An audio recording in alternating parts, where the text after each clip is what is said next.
Индексите на Wall Street и на другите светски берзи забележаа пат откако инвеститорите покажаа загриженост дека трговската војна меѓу Соединетите држави и Кина би можело да и нанесе трајна штета на светската економија.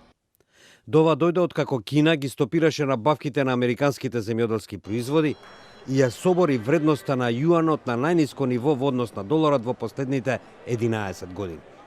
Овие потези следуваа по твитовите на председателот Доналд Трамп во минатата недела, со кои се закани со дополнителни тарифи за кинеска стока во вредност од околу 300 милиарди долари, што всушност е целиот кинески извоз во Соединетите држави.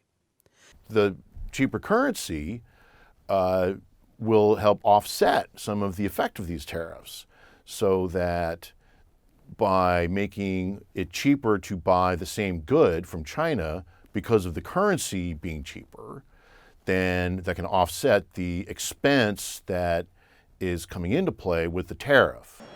Трамп на Твитер ја осуди Кина дека манипулира со нејзината валута. Кина ја намали цената на нејзината валута на скоро историско ниво. Тоа се нарекува валутна манипулација. Дали слушате Федерални резерви? Ова е големо нарушување што ќе ослабне Кина со тек на време, напиша Трамп. Експертите пак страхуваат дека Кина и натаму би можела да ја користи валутата како оружје во трговската војна со Соединетите држави.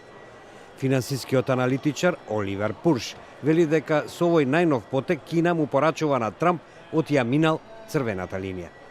One of the things that we've learned in the last year and a half or two is President Trump is unpredictable and has an ability to bring people back to the table very, very quickly. So, who knows?